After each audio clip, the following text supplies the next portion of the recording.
pwede man maminaw. Sa man taon kaya, uy, nalapas naman niya. Kanang, dito ragod mi sa talisay niya. Asa na tanang abot, o. Pati Dayo yung na layo kayo, sa mga kayo. kayo. Mao ba? Nalapas na dayta. Sige lang, ay lang mo ka problema kay iyuton lang tamuron dre. Ha? I-U-turn nimo dire? Hala.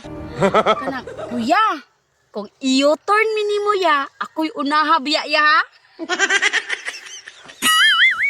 Ya, ayaw tuod ya. Ako intoy unaha i-U-turn ya. Kanang kuya, nga nang siya man imong unahon kuya. Ako dapat dyan na imong unahon niya. Ayaw dyan na siya kuya. Ayaw tuwa na iya. Ako'y unaha i-U-turn ya. Ya, ako dyan ya. Ya, makaya minimo og i-turn diri ya nga. Diri minimo i-turn sa sikad. Makaya minimo nga duha man mi. Kani iya. Kaya mo na. Unsa din ang nasin yung unahuna di ay? Ang akong but pasabot ba? Iyuton ta mo ba? Ibalik ta mo.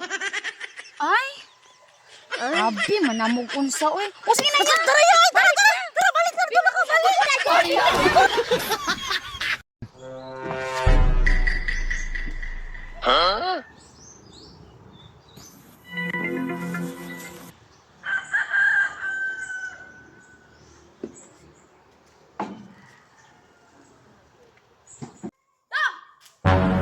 Dong!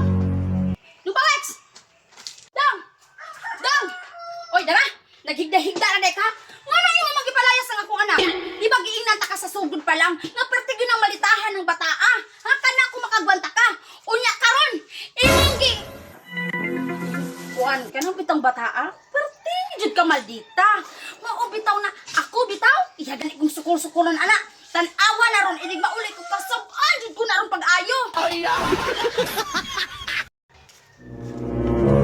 Uy, kwarta. Naghana, oy. Uy, daot na jud inig mata si Biti. Unsay kwarta ana? Suuta ra na imong antipara para makabalo ka.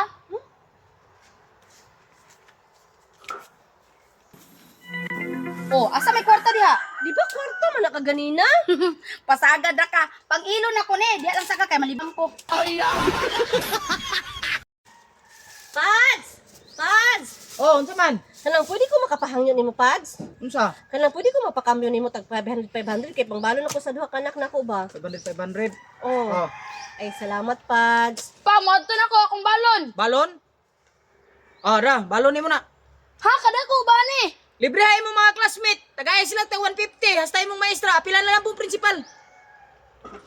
Kahanginan pud mo, Pads, oy.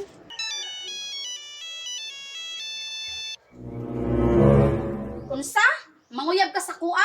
Ay sos, ayun ako istoryahe og mga iyon ana. Kay di na ko maina din yung mga lalaki. Ako pa imong jaming-jamingon. Na chicks boy kay akong papa.